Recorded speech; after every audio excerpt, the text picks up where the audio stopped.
Have you ever asked for an extension? To extend some deadline in school, at work? It's very likely this year, it seems, the way things are going, that I will be asking for an extension with my taxes. First time ever. Have you ever just known that you needed more time to complete what you have to do? Most of our excuses for not finishing the work we started are fairly lame. Sometimes we have good reasons for asking for that extension. Like somebody we love is sick or dying or getting sick ourselves. That is legitimate.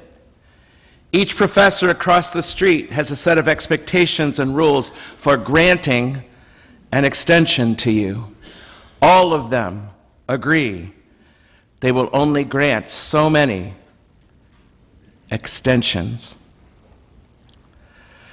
But if the one you're asking for an extension happens to be God, your excuses had best not be lame, because you can't BS God.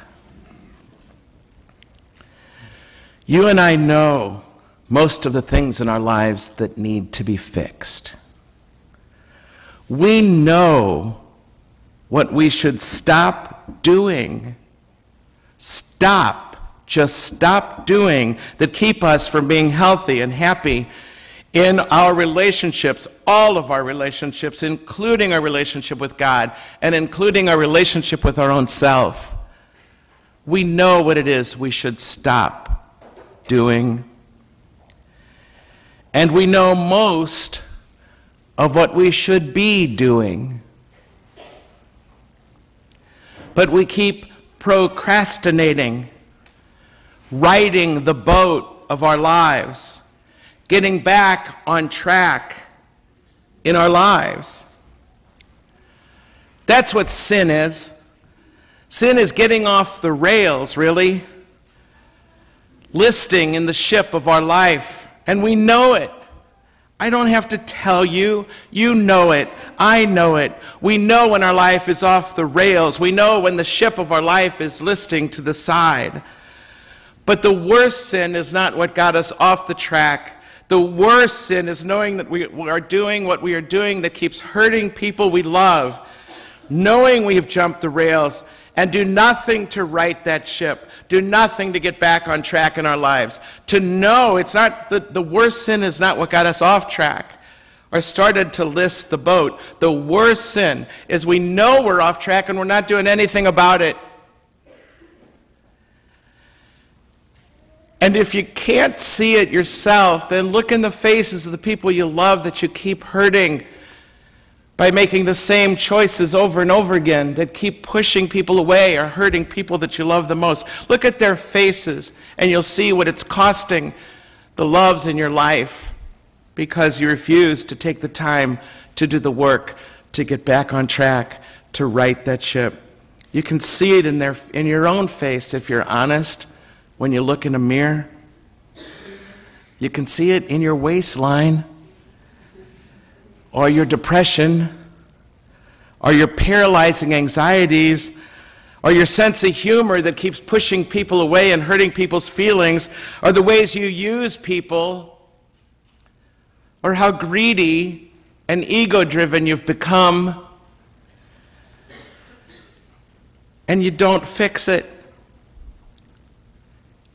You're not yet about fixing those things you know have put you off the rails. Mañana, we keep saying to ourselves. I've gotten by with it this long. Mañana, tomorrow we say, asking once again for that extension, like the gardener of that fig tree in the gospel today, asking for an extension. He was. There was a person who had a fig tree planted in his orchard. When he came in search of the fruit on it but found none, he said to the gardener, "For 3 years now I've come in search of fruit on this fig tree. There's none on it." Now these fig trees are everywhere in Israel, and they bloom like 3 times a year. It's the fruit of the poor because they just go up and eat these figs. But this 3 times a year, and now it's been 3 years since things bore any fruit. I've come in search of fruit on this tree, so cut it down. Why should it just take up space and exhaust the soil?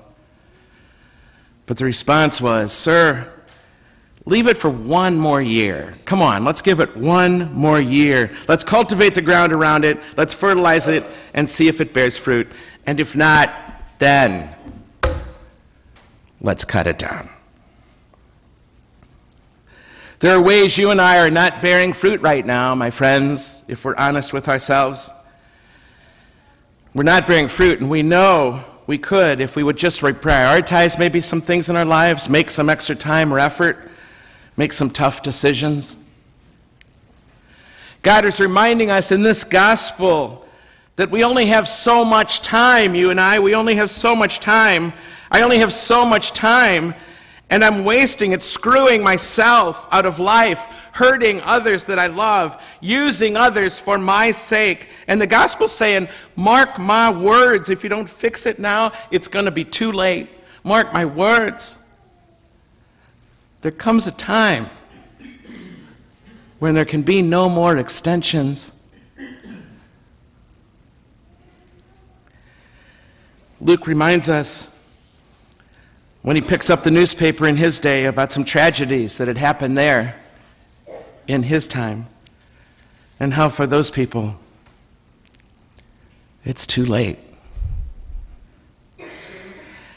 So tell me,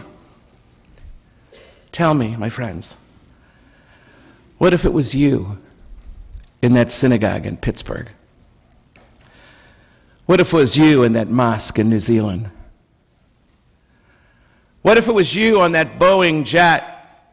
What if it was you vacationing in South Africa last week, having a great time when that cyclone hit and you were one of the more than 1,000 human beings who are dead now and counting? If that were you, then for you, it is too late. What if it was you in that car wrapped around a pole I drove past the other day?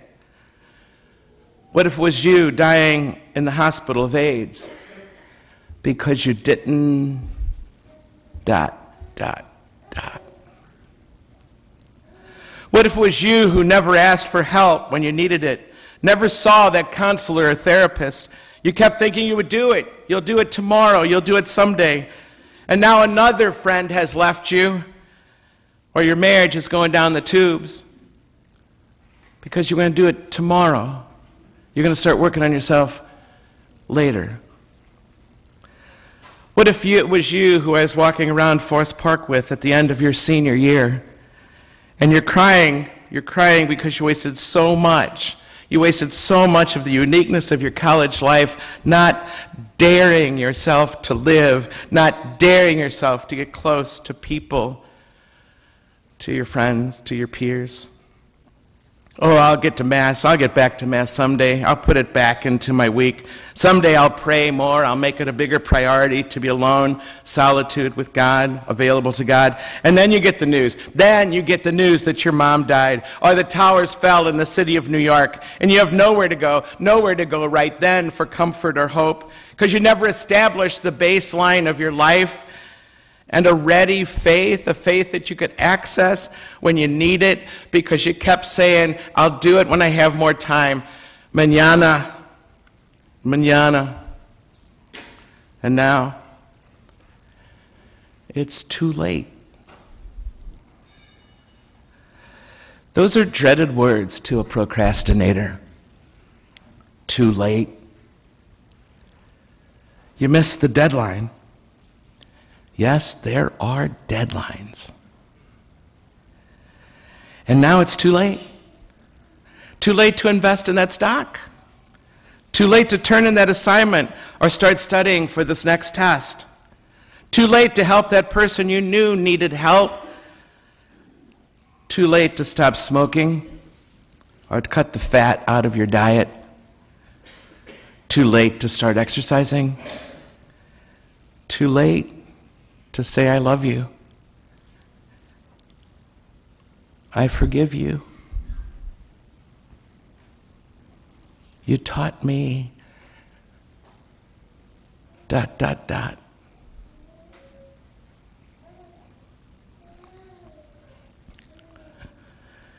I'm telling you, I have done lots of funerals, and so many had so much unfinished business between themselves and others.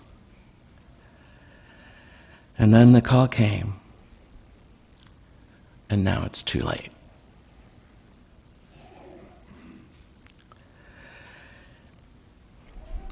Our thinking is somewhat magical. Death is what happens to someone else. Death is what happens to someone else. The fact that life ends is the cradle of your love for life.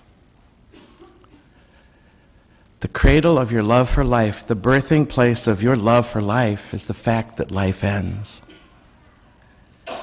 The fact that it ends. To be aware of these kinds of realities, like Jesus was making them aware in that gospel when he picked up the headlines of his days and said, what about those people that weren't ready and that tower fell on them? Or they were praying in the synagogue and Pilate sent in his crew and massacred them. It's too late for them. Jesus isn't being despairing or dark to talk about this kind of thing, because it's being aware of death that wakes us up to life. Let me say it again. The fact that life ends is the cradle of your love for life. The fact that it ends. So let me ask you, what would your life look like? What would you change if you were this close to death?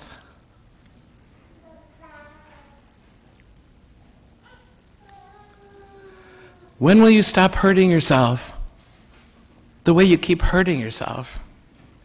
Tomorrow? The next day? When you retire? How much longer will you keep doing the same things you've always done, even though you know it doesn't work? It's not working. What's the old saying? If you've always done what you always did, you'll always get what you always got. Dang. I hate that that's true, but that is just so true. So when are we going to stop? How about now? The fact that you're sitting here this morning, the fact that you didn't die last week means you've been given an extension. You've been granted an extension. You've been given more time to fix this stuff. You wanted it, you got it. Now what? How about now? This Tuesday is our annual confession marathon, as you heard Troy announce. From 2 p.m. till midnight, there'll be 20 or so of the kindest, wisest priests I've ever met in my life to serve you. And they will give some 40 hours of life to celebrate with you the sacrament of reconciliation. I'll be available from 4 p.m. to midnight and even beyond if we need it. My own confessor will be here late afternoon, the man I go to confess my sins.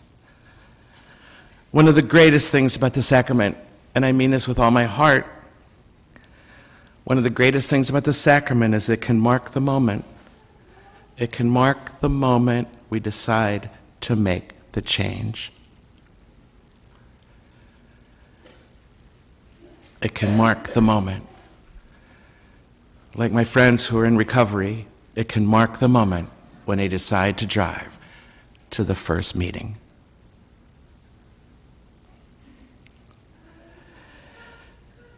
It marks the moment when we say to ourselves, okay, I'm sick of living this way. I've procrastinated the change long enough. I'm not giving myself any more extensions. It's time. Now.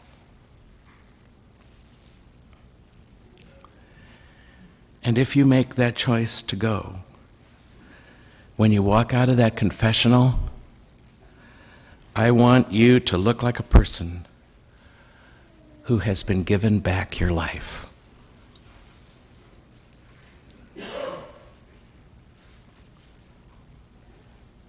who has been given back your life.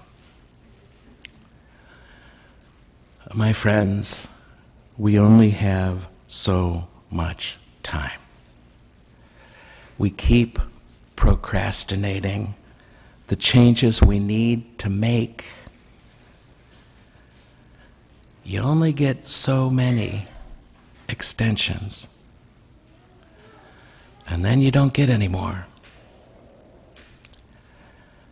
And you take the F.